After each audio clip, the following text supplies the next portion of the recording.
여자 홀몸으로 힘든 농사일을 하며 판사 아들을 키워낸 노모는 밥을 한 끼 굶어도 배가 부른 것 같았고, 잠을 청하다가도 아들 생각에 가슴 뿌듯함과 5, 6월 폭염의 힘든 농사일에도 흥겨운 콧노래가 나는 등 세상을 다 얻은 듯해 남부러울 게 없었다.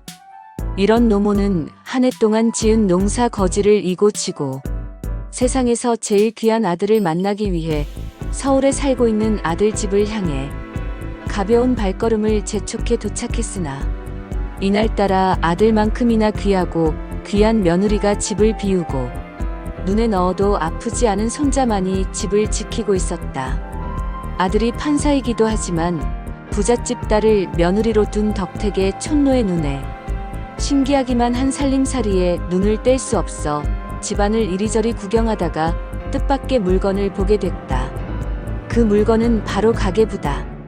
부잣집 딸이라 가계부를 쓰리라 생각도 못했는데 며느리가 쓰고 있는 가계부를 보고 감격을 해 그 안을 들여다보니 각종 세금이며 부식비, 의류비 등 촘촘히 써내려간 며느리의 살림살이에 또 한 번 감격했다. 그런데 조목조목 나열한 지출 내용 가운데 어디에 썼는지 모를 촌년 10만 원이란 항목에 눈이 머물렀다.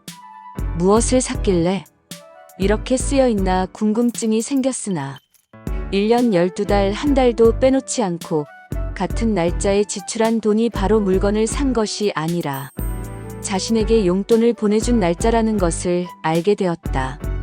촌노는 머릿속이 하얗게 변하고 아무런 생각도 나지 않아 한동안 멍하니 서 있다.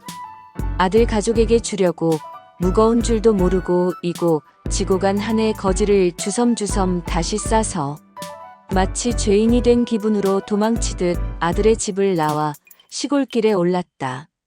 가슴이 미어터질 듯한 기분과 누군가를 붙잡고 이야기를 하고 싶어도 할 수 없는 분통을 속으로 사기기 위해 안간힘을 쓰고 있는 가운데 금지옹엽 판사 아들의 전화가 걸려왔다. 어머니 왜 안 주무시고 그냥 가셨어요? 라는 아들의 말에는 귀향길에 오른 어머니에 대한 아쉬움이 한가득 배어 있었다. 노모는 가슴에 품었던 폭탄을 터뜨리듯 아니 왜 촌년이 거기 어디서 잔다냐 하며 소리를 지르자 아들은 어머니 무슨 말씀을 하며 말을 잇지 못했다. 노모는 나보고 묻지 말고 너의 방 책꽂이에 있는 공책한테 물어봐라. 잘 알게다라며 수화기를 내팽개치듯 끊어버렸다. 아들은 가계부를 펼쳐보고 어머니의 역정이 무슨 이유에서인지 알 수 있었다.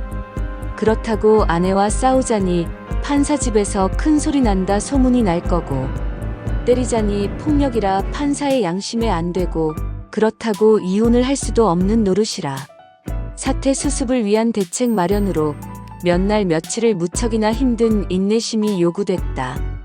그러던 어느 날 바쁘단 핑계로 아내의 친정 나들이를 뒤로 미루던 남편이 처갓집을 다녀오자는 말에 아내는 신바람이나 선물 보따리며 온갖 채비를 다한 가운데 친정 나들이길 내내 입가에 즐거운 비명이 끊이질 않았고, 그럴 때마다 남편의 마음은 더욱 복잡하기만 했다.